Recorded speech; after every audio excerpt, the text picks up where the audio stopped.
La partie A, de A, on ne l'a pas fait avant, on va faire maintenant. Donc, vous pouvez compléter l'exercice 3 sans trouver la forme explicite de f parce qu'on a l'image de base, l'image de UVW, où UVW, c'est une base de l'espace de départ. Donc, vous pouvez le calculer vous pouvez calculer la partie B et la partie C sans pouvoir calculer A, mais maintenant, on va résoudre A. Donc, on va déterminer l'application linéaire f de R3 dans R2, telle que f de U c'est E1, f de V E2 et f de W c'est E1 plus E2. Et on va pouvoir donc déterminer f de x, y, z pour n'importe quel x, y, z dans l'espace de départ qui est R3. Donc, ce qu'on va faire, c'est ce x, y, z, on doit l'écrire sous forme de combinaison linéaire de u, v, w pour pouvoir trouver son image. Donc, nous, on a x, y, z. Le but, c'est de trouver f de x, y, z. On ne peut pas le faire directement. Donc, l'idée, c'est de passer de x, y, z à qui? À u, v, w. Pourquoi? Parce que j'ai les images de u, v, w. Donc, on a f de u, f de v, f de w. Donc, une fois on a f de u, f de v, f de w, on peut donc calculer f de x, y, z. Donc, ça, c'est l'idée. Le but, c'est de calculer f de x, y, z. Donc, ce qu'on va faire, c'est qu'on va écrire x, y, z en fonction de u, v, w. Je peux faire ça, pourquoi? Parce que u, v, w, c'est une base de R3. Et puis, trouver l'image. Donc, on commence. On a x, y, z dans R3. Donc, il existe alpha, bêta, gamma tel que dans R, tel que x, y, z, c'est alpha u plus bêta v plus gamma w. Pourquoi? Je répète, parce que u, v, w, c'est une base de R3. Donc, chaque vecteur dans R3 peuvent être écrits sous la forme de combinaison linéaire de u, v, w. Donc, on calcule. Je vous laisse le calcul. Vous avez u, c'est quoi? U, c'est 1, 0, 1. 0, moins 1, 1 et 2, moins 1, 0. Donc, regardez, vous avez alpha fois U1, donc ça c'est alpha U1, bêta fois V, donc plus bêta fois V, plus gamma W, donc plus gamma W. Donc, égalité de composantes. La première composante c'est X, de l'autre côté c'est alpha, plus bêta fois 0, plus de gamma. Donc, on a X, c'est alpha plus de gamma. Pour la deuxième composante maintenant, Y, c'est quoi? La deuxième composante, c'est 0, moins bêta, moins gamma. Donc, moins bêta, moins gamma, c'est la deuxième composante qui est Y. Troisième composante qui est Z, ce n'est autre que alpha fois 1, donc alpha plus bêta plus gamma. Donc alpha plus bêta plus gamma, c'est Z. On va résoudre alpha, bêta, gamma. Attention, je cherche alpha, bêta, gamma. Je ne cherche pas x, y, z. Je répète, le but, c'est de trouver f de x, y, z.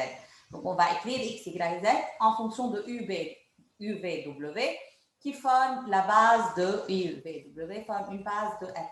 Donc, on continue. Si vous faites 3, par exemple, moins 1 plus 2, vous allez trouver gamma en fonction de x, y, z.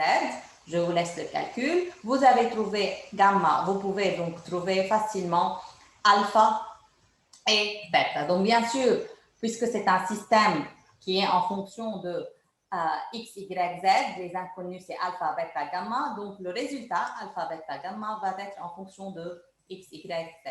Donc, on remplace x, y, z, c'est alors quoi? Alpha, qui n'est autre que y plus z, alpha u, plus bêta, qui est moins 1 demi x, y, moins 1 demi, moins x, moins y plus z, v, plus gamma, qui est 1 demi x, y, moins z, w. Maintenant, donc, vous calculez f de x, y, z, c'est quoi? C'est f de tout ça. Rappelez-vous, plus que f, c'est une application linéaire, donc j'ai f de AU plus V, par exemple, c'est quoi? Avec alpha, avec A scalaire et UV vecteur, c'est AF de U plus F de V. Pourquoi? Je répète, parce que F, c'est une application linéaire. Donc, le scalaire, il est dehors et l'image des vecteurs UV, W. Donc, c'est ce qu'on va faire ici. Maintenant, qui est le scalaire, qui est le vecteur? Y plus Z, c'est le scalaire. Donc, Y plus Z va être dehors, F de U. Plus ça c'est un scalaire qui va être dehors f de v, plus ça c'est un scalaire. Tout ça c'est un scalaire qui va être dehors, plus f de w. Donc, si on continue, on va trouver f de x, y, z, le scalaire, j'écris f de u, plus l'autre scalaire qui est ça, f de v, plus le scalaire fois f de w. Par hypothèse, qu'est-ce qu'on a? On a f de u, ce n'est autre que u1, f de v, ce n'est autre que e2, et f de w, ce n'est autre que e1 plus e2. Je vous remonte, c'est ça. Donc, finalement, on a pu calculer, aussi, je rappelle, E1, E2, c'est la base canonique de R2. Donc, E1, ce n'est autre que 1, 0, et E2, ce n'est autre que 0, 1. Donc, on remplace, on fait le calcul. Donc, vous avez, ça c'est 1, 0.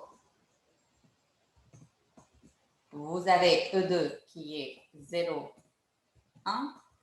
Et finalement, vous avez E1 plus E2. Donc, que vaut E1 plus E2? 1, 1. Donc, on va faire la somme maintenant, tout simplement. Donc, Y plus Z, ça c'est pour la première composante. Là, j'ai rien pour la première composante. Et là, j'ai 1 demi X moins Y moins Z. Vous faites le calcul. Puis, pour la deuxième composante, là, il n'y a pas de deuxième composante. Là, j'ai une deuxième composante qui est 1 demi fois moins X moins Y plus Z.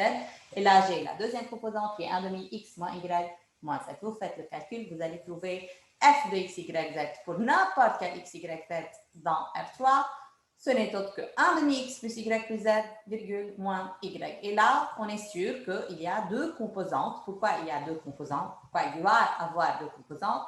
Parce que c'est dans R2.